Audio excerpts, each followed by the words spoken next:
루이비통에 1,500만 원 배상. 왜 돈을 줘야 하는 것인가? 그 온라인에 보면 뭐 오래된 명품이나 뭐 이런 제품들 리폼 수선해 준다는 광고 많습니다.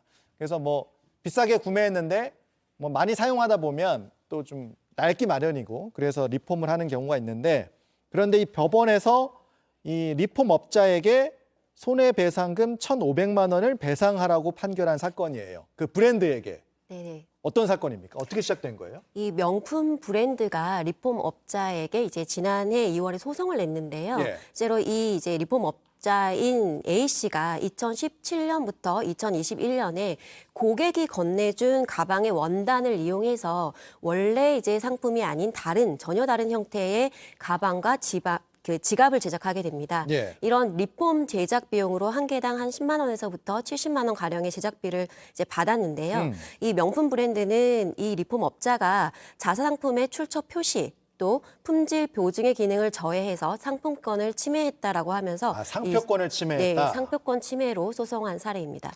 자, 재판 과정에서 분명히 입장이 엇갈렸을 것 같아요. 어땠습니까? 일단은 루이비통 측에서는 이거는 당연히 우리의 상표를 사용했기 때문에 그리고 단순 리폼이라고 하더라도 이건 사실상 물건을 새롭게 생산해내는 행위이기 때문에 이건 상표권 침해에 해당한다고 주장을 했고요. 그렇지만 리폼 업자는 단순히 이건 리폼에 불과하다. 그리고 이거는 상표법이 그 제재하는 그런 상품이 아니다라고 주장했습니다. 이게 되게 중요한데요. 상품이 아니라면 사실 상표법의 적용 대상이 아니거든요. 왜 아니냐면은 상품이기 위해서는 계속 이걸 지속적으로 생산해야 되는 그런 뭐 시설도 갖춰야 되고 또 유통성 이런 것도 갖춰야 되는데 네. 나에게는 그런 게 전혀 없었다. 그냥 리폼 의뢰가 오면 그거에 대해서 그냥 돈을 받고 제작해 주는 것에 불과하다라고 얘기를 했습니다. 그런데 재판부는 결국 루이비통의 손을 들어줬고요. 네. 이거는 단순한 리폼이라기보다는 실질적으로 교환 가치가 있는 새로운 상품을 생산하는 행위에 해당한다. 그리고 이렇게 새로운 생산된 제품은 그 일반 소비자로 하여금 상표에 있어서 혼동을 줄 우려가 있다라는 판단 기준을 내세워서요. 이것은 루이비통의 그 상표권을 침해하는 행위로 판단을 했습니다. 그러니까 단순 가공 수리의 범위를 넘어섰다는 부분을 재판부는 판단한 것 같은데, 그래서 이제 1,500만 원을 루이비통에 지급하라.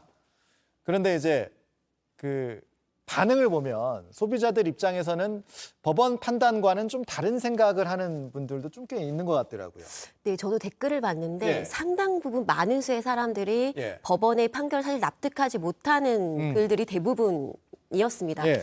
주된 취지는 이 사건의 가방이 됐던, 그래서 이제 그걸 변경해가지고 또 다른 가방과 지갑을 만들었다고 하더라도 예. 소유주가 동일하지 않느냐. 그래서 고객의 사유재산을 가지고 내가 어떤 형태로 쓰든 팔지 않았는데 이게 왜 문제가 되느냐. 내 걸 내가 리폼했는데. 네, 그러니까 그렇게 따지면서 이제 양말 꿰매시는 사람도 형사처벌 대상이 되는 거냐라고 예. 이야기를 하고 있고요. 두 번째는 이제 그 리폼이라는 것 자체가 사실 환경을 보호하고 우선시하는 그런 행위라고도 이제 볼 수 있는데 그러면 환경 그러면서 이건 안 된다라고 하는 거냐? 예. 그리고 이 리폼 업자는 개당 이제 10만 원에서 70만 원 가량의 이제 비용을 들였는데 뭐 이 정도는 기술과 노동력에 합당한 대가가 아니냐라는 부분들.